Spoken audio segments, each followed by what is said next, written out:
Hello again, guys.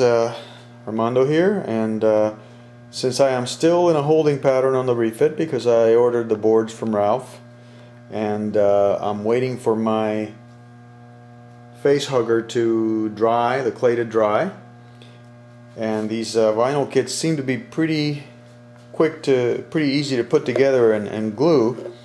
I've decided to just go ahead and do the face hugger, the chest burster as well. It's also a vinyl kit. You can see it's got plenty of flash. There's the teeth, which I guess you cut out and you stick in these ridges in here. And the body and the tail. Looks like a pretty simple build as far as putting it together, and it should have less gaps than the face hugger. Once I put it together, I'll let it dry, and I think I'll paint them both. The colors are similar, as you can see with the reference picture that they provide, but this is a poor reference picture. I'm going to get some better ones online. Get these two kits knocked out, and then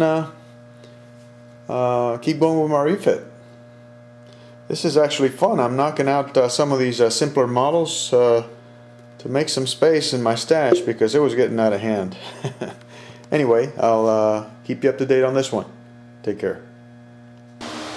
Okay guys, I'm back, and here's my chest burster. It's been assembled and primered, and I've got masked the teeth off because the teeth are supposed to be almost like a silverish white from all the reference pics I've seen, so I intend to paint them separately. Pretty good detail on the kit, and it was easier to assemble than the face hugger. Tail's pretty long, just like the face huggers. I'm getting set to paint it. The paint, I'm basically using the same base as the one I used for the face hugger, but I added more of a brown maroon tinge to it to darken it and redden it a little so it looks more like skin, because that's my impression of what the chest burster looks like. Of course, I'll enhance it with accents and detail work once the base coat is on, but this is the base color I'm going to do.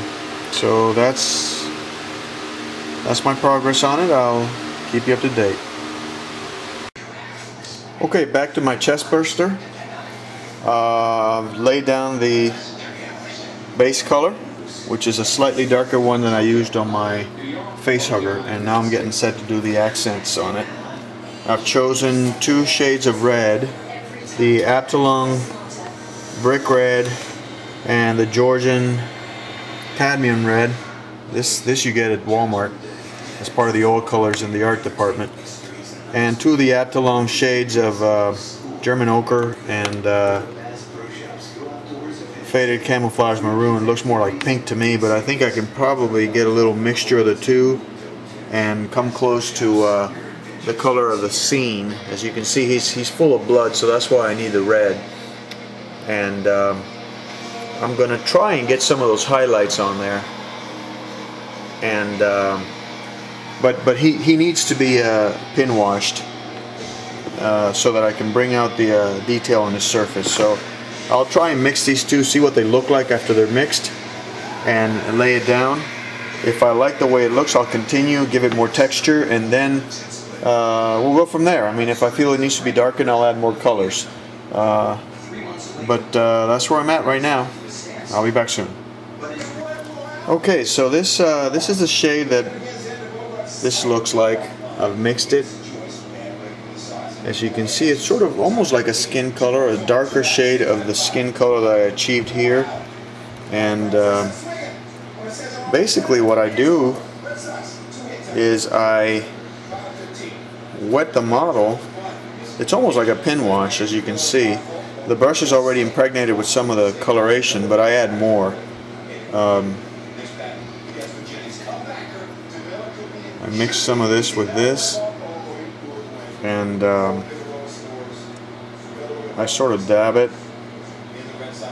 I may have to use some more to emphasize the joints between each segment on his tail to make it look more defined.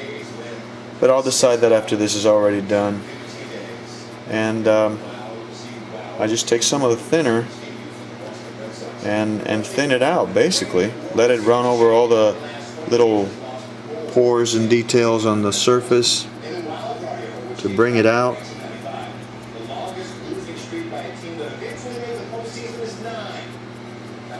And that's the same technique I used with the face hugger. That's how I achieved the it's basically the technique that Ficton Fu uses on his Falcon, which I utilized for my Falcon, and I figured, well, if it worked that well for that, it'll probably work well for this type of figure. So I'm going to start using it for a lot of stuff that I need to accent or pin wash or weather. I think it's a great technique.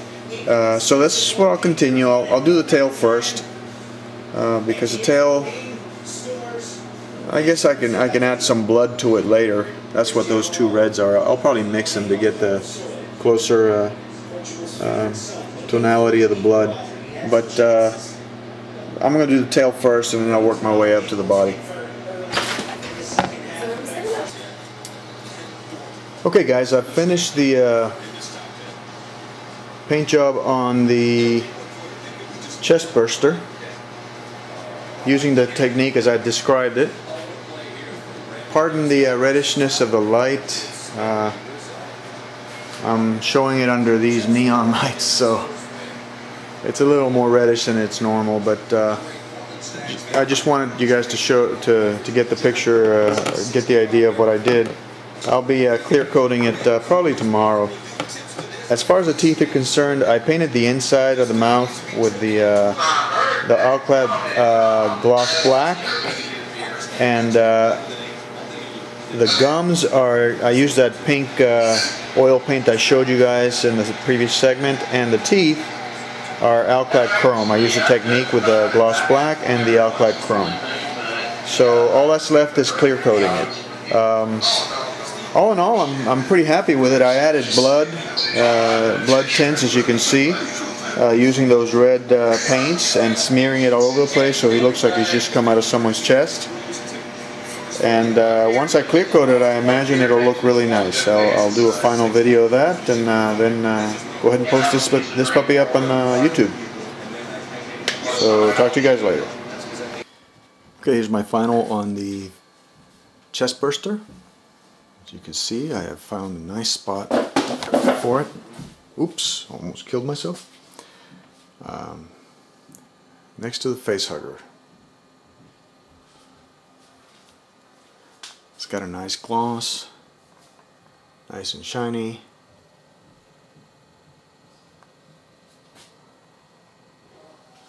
And bloody too.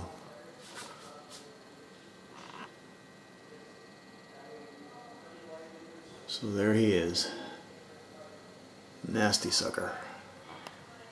Alright, talk to you later.